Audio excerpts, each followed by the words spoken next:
Assalamualaikum warahmatullahi wabarakatuh.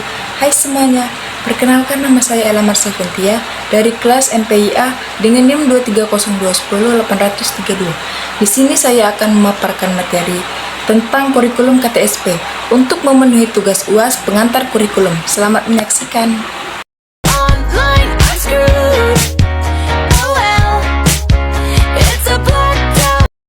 Pengertian KTSP.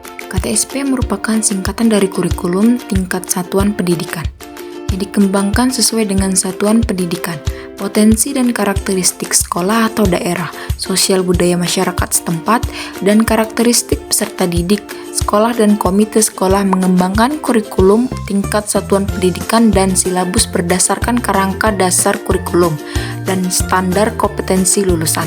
Di bawah supervisi dinas kabupaten atau kota yang bertugas di bidang pendidikan, KTSP merupakan upaya untuk menyempurnakan kurikulum agar lebih familiar dengan guru, karena mereka banyak dilibatkan diharapkan memiliki tanggung jawab yang memadai. Penyempurnaan kurikulum yang berkelanjutan merupakan keharusan agar sistem pendidikan nasional selalu relevan dan kompetitif. Hal ini juga sejalan dengan Undang-Undang Nomor 20 Tahun 2003 tentang Sidiknas Pasal 35 dan 36 yang menekankan perlunya peningkatan standar nasional pendidikan sebagai acuan kurikulum secara berencana dan berkala dalam rangka mewujudkan tujuan pendidikan nasional. Prinsip-prinsip pengembangan kurikulum KTSP.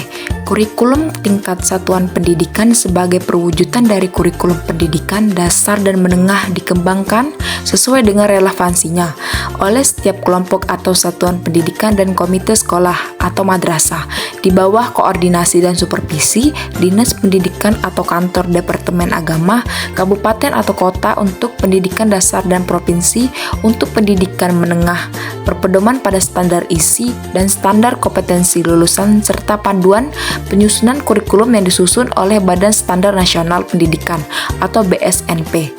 Kurikulum KTSP dikembangkan berdasarkan prinsip-prinsip sebagai berikut. 1. Berpusat pada potensi, perkembangan, kebutuhan, dan kepentingan peserta didik dan lingkungannya. 2. Beragama dan terpadu. 3. Tanggap terhadap perkembangan ilmu pengetahuan, teknologi, dan seni.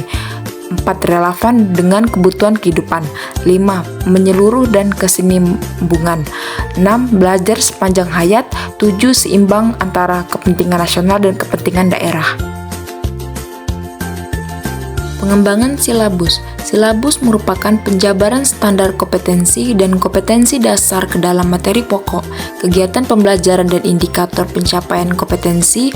Untuk penilaian prinsip pengembangan silabi adalah sebagai berikut: ilmiah, relevan, sistematis, konsisten, memadai, aktual, dan kontekstual.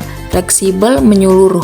Berikut ini adalah langkah-langkah pengembangan silabus, yaitu 1. Mengkaji standar kompetensi dan kompetensi dasar. 2. Mengidentifikasi materi pokok. 3. Mengembangkan pengamatan belajar. 4. Merumuskan indikator keberhasilan belajar. 5. Penentu jenis penelitian. 6. Menentukan alokasi waktu. 7. Menentukan sumber belajar. Pada implementasinya, silabus dijabarkan dalam rencana pelaksanaan pembelajaran, dilaksanakan, dievaluasi, dan ditindaklanjuti oleh masing-masing guru. Silabus harus dikaji dan dikembangkan secara berkelanjutan dengan memperhatikan masukan hasil evaluasi belajar, evaluasi proses atau pelaksanaan pembelajaran, dan evaluasi rencana pembelajaran. Kesimpulan, KTSP sebagai konstruksi formal penyempurnaan KBK secara konseptual dan teoritis menampakkan orientasi pengembangan dan sekaligus penyesuaian dengan tren pendidikan kontemporer. Kurikulum ini lebih mengakomodasi perkembangan paling aktual di dunia pemikiran pendidikan. Harapannya tentulah pendidikan di tanah air ini lebih maju dan mampu menyiapkan generasi mudanya lebih siap menghadapi akselerasi interaksional di tingkat global yang memang meniscayakan kompetensi dan kualifikasi kompetitif. Zaman sekarang adalah sebuah era yang akan berpihak pada mutu dan kualitas. Sebagaimana produk kurikulum sebelumnya, KTSP bukan tanpa kekurangan, di samping berbagai kelebihan yang dimilikinya. Beberapa aspek kelemahan patut menjadi pencemaran para pemerhati dan praktisi pendidikan untuk mampu mengelolanya secara tepat dan cerdas, tetapi lepas dari kelebihan dan kekurangannya.